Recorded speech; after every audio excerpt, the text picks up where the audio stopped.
Tirupati rural మండలంలో తుమ్మలగుంట దగ్గర ఉద్రిక్తత నెలకొంది. మఠం భూములంటూ 60 నివాసాలను హదేరాంజీ మఠం ఉద్యోగులు పోలీసులు ఖాళీ చేయించారు. తెల్లవారుజామున జేసీబీలతో వాటిని కూల్చేశారు. అడ్డుపడేందుకు సాయశక్తులా ప్రయత్నించిన స్థానికులు ప్రస్తుతం నిరసనకు కూర్చున్నారు. 25 ఏళ్లుగా అక్కడ నివాసం ఉంటున్నామని చెబుతున్నారు. వారికి టీడీపీ జనసేన నాయకులు మద్దతుగా నిలిచారు. పెద్దలు చేస్తున్న ఆక్రమణలను వదిలేసి పేదలుంటున్న ఇళ్లను కూల్చడం ఏంటని నిలదీస్తున్నారు.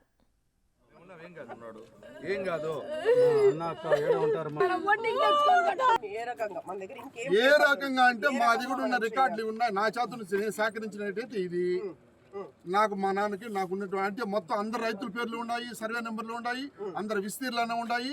ఈ పేపర్ ని తయారు చేసేది గవర్నమెంట్. నేను అడిగాను అన్నమాట. కోర్టులో ఉండగా ఒక రిట్ పిటిషన్ కోర్టులో ఫైల్ చేసినప్పుడు వాళ్ళు ఎవరు తాకడానికి వీల్లేదు కదా. వీల్లేదు అంతే చేశారు. నాయకులే చేస్తుంటే మళ్ళీ వాళ్ళు ఎందుకు ఇదంటారు? వాళ్ళే నాయకులు చేయకపోతే 3 గంటల పోలీసు వాళ్ళు పిచ్చి పట్టిందమ్మా. 3 గంటలకు వచ్చేదానికి ఎవరు దొంగలమ్మా? ఎవరు లేదు. ఒకటికి 2 సార్లు కొట్టేస్తున్నారు.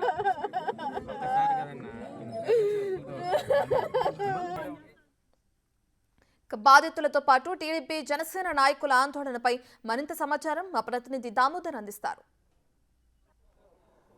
తిరుపతి రూరల్ మండలం తుమ్మలగుంట సమీపంలోనే ఏదైతే తుమ్మలగుంట చెరువుకు ఆపోజిట్గా ఉన్న హతిరాంజీ మఠం భూములకు సంబంధించిగా చెప్పబడుతున్న భూముల్లో పేదలు వేసుకున్న సుమారు 50 నుంచి 60 నివాసిత ఏదైతే ఇళ్లను తెల్లవారుజామున 3 గంటల నుంచి పోలీసులు అదేవిధంగా రెవెన్యూ అధికారులు వచ్చి ఆక్రమణల పేరుతో తొలగించారు. ఈ నేపథ్యంలో బాధితులతో కలిసి ఇటు తెలుగుదేశంతో పాటు జనసేన మిగతా ప్రజా సంఘాలు ఇక్కడే టెంట్ వేసుకుని ఆందోళన చేస్తున్న పరిస్థితి. ప్రస్తుతం మనతో ఇక్కడ నాయకులు ఉన్నారు, వారితో మాట్లాడదాం. చెప్పండి, అసలు ఏం జరిగింది? ఎందుకు వీరు ఈ విధంగా పడగొట్టడానికి ప్రయత్నించారు? మఠం భూముల్లో వేసుకోవడం అక్రమమే కదా?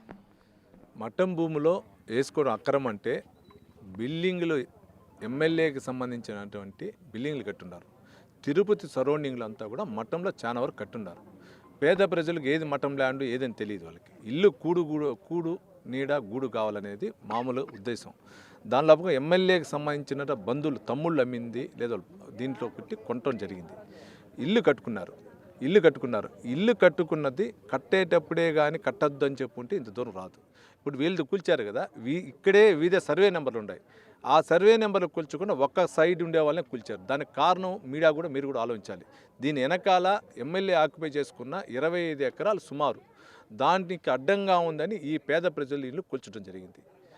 ఈ సైడ్ లెఫ్ట్ కానీ రైట్ కానీ ఎక్కడెక్కడ రావట్లా. అంటే ఆయన కుటుంబ సభ్యులు ఇక్కడ హోటల్స్, ఆయన కుటుంబ సభ్యులకి కాలేజెస్ ఏది కట్టదలుచుకున్నాడు వాటికి అడ్డంగా ఉందని దాంతో కూల్చడం జరిగింది. 22 ఎకరాల మఠం భూమి నువ్వు రిజిస్టర్ చేసుకున్నప్పుడు నీకు న్యాయంగా ఉంది. అదే 22 ఎకరాలు 2 సెంట్ల ఇల్లు కట్టిన పేదోడు ఎలా అన్యాయం అవుతాడండి? ఇంతకుముందే నేను ఒక ప్రెస్ నోట్ చూడడం జరిగింది. హతిరాంజీ మఠం రమేష్ నాయుడు కే తను ఒక స్టేట్మెంట్ ఇచ్చాడు. తక్కువ ధరకు భూమి వస్తుంది కాబట్టి కొనుక్కున్నారు. మీరు అదే హతిరాంజీ మఠం వాళ్ళు 20 ఎకరాలు చెవిరెడ్డి భాస్కర్ రెడ్డికి అమ్మితే అది న్యాయం మీకు. అదే 2 సెంట్లలో పేదోడు నివసించడానికి ఇల్లు కట్టుకుంటే అది అన్యాయం ఎలా కనిపిస్తుంది? అంటే 12 సంవత్సరాల కరెంటు బిల్లు ఉంది. మొన్న నేను కూడా చూడడం జరిగింది. ఒక 3 నెలల క్రితం తుమ్మలగుంట గ్రామ పంచాయతీలో మేమే వాటర్ కనెక్షను ఎలక్ట్రిసిటీ కనెక్షన్ ఇస్తామని కూడా కానీ ఒక అమూల్ బేబీ లాంటి అబ్బాయిని ఒక ఎమ్మెల్యే అభ్యర్థన చేశారు. ఆ అబ్బాయి పాస్ చేస్తూ వచ్చాడు. మీరే వాటర్ సిటీ ఇచ్చి, మీరే ఎలక్ట్రిసిటీ ఇచ్చి, మీరే వాటర్ కనెక్షన్ ఇస్తామని చెప్పి 12 సంవత్సరాలు ఉందని డిమాలిష్ చేస్తే ఇది ఎంతవరకు న్యాయము, ఎంతవరకు సమంజసము? అంటే పేదవాళ్ళ తరఫున ఎవరు ఉండరనా? కానీ మేము ఖచ్చితంగా చెప్తున్నాం, చెవిరెడ్డి భాస్కర్ రెడ్డికి ఈ మీడియా ముంగా ఖచ్చితంగా పేదల పక్కన జనసేన, తెలుగుదేశం పార్టీ మరియు వివిధ ప్రజానాయకులందరూ కూడా అండగా ఉండి వీళ్ళకి న్యాయం జరిగేంత వరకు మేమందరం కూడా కృషి చేస్తామని, అదేవిధంగా వీళ్ళకన్నా ఖచ్చితంగా న్యాయం జరగకపోతే ఆ యొక్క ఏదైతే హతిరాంజీ మఠం ఉన్నదో దాన్ని కూడా ముట్టడిస్తామని ప్రభుత్వ అధికారులను హెచ్చరిస్తున్నాను. ఆ రోజు గ్రామస్తులంతా నా వెంట ఉన్నారా అతని వెంట ఉన్నారా ప్రూవ్ చేశారు. ఈరోజు ఇంకా నా గ్రామం కాదు, ఈ నియోజకవర్గంలో ప్రతి గడపకి అతని గురించి తెలియజేసేదానికి కంకణం కట్టుకుంటున్నా. ఈరోజు ఈ నియోజకవర్గంలో నేనేదో లాభపడతానని కాదు. ఈరోజు నేను తీసుకున్న నిర్ణయం చంద్రగిరి నియోజకవర్గ ప్రజల కోసం తీసుకుంటున్నాను. చంద్రగిరి ప్రజలు ఎన్నో రకాలుగా ఇబ్బందుల కోసం తీసుకుంటున్న నిర్ణయం.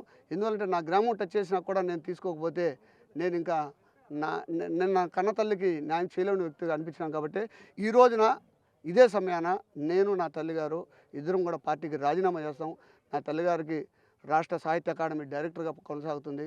నేను యువత వైఎస్ఆర్ కాంగ్రెస్ పార్టీలో పనిచేస్తున్నాను. రెండింటికి కూడా రాజీనామా చేస్తున్నాం. చేసిన తర్వాత తక్షణమే మా కుటుంబ సభ్యులతోనూ మా గ్రామస్తులతోనూ మాట్లాడుకొని కార్యాచరణ ప్రకటిస్తాను. ఆ తర్వాత నుంచి ప్రతి గడపకి ఇతని గురించి తెలియజేయడమే నా పని లక్ష్యంగా పెట్టుకుంటాను. ఉద్యమం చేస్తే తప్ప అతన్ని అంత ఆషామాషిగా ఇచ్చేయడు. ఎందుకంటే అతను కోట్లు సంపాదించేసి 100 కోట్లు కాదు 1000 కోట్లకి వెళ్ళిపోయాడు. నిన్న కూడా జైహో బీసీ సభలో కూడా మన నారా చంద్రబాబు నాయుడు గారు కూడా చెప్పడం జరిగింది. అతను చిత్తూరు దీనికి వీరప్పనెట్లో ఎర్రచందనం దీనికి ఇతను భాస్కరన్ అని నిన్న కూడా తెలియజేయడం జరిగింది. అంటే ఎంత దీంట్లోకి వెళ్ళిపోయి ఉన్నాడో చూడండి. ఇతను రాష్ట్ర స్థాయి లెవెల్లో అంతంత పెద్ద నేషనల్ లీడర్లే ఇతని గురించి చెప్తున్నారంటే ఇతను ఎంత పెద్ద స్మగ్లరో. అంటే ఇతను కూడా ఒక విగ్రహం పెట్టి వీరప్పన్ బదులు ఇతను కూడా భాస్కరన్ అనేసి ఒక బిరుదు ఇచ్చారు చంద్రబాబు నాయుడు గారు.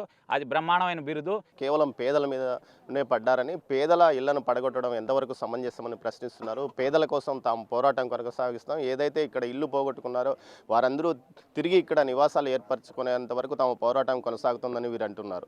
కెమెరా పర్సన్ పురుషోత్తంతో దామోదర్, తిరుపతి నుంచి.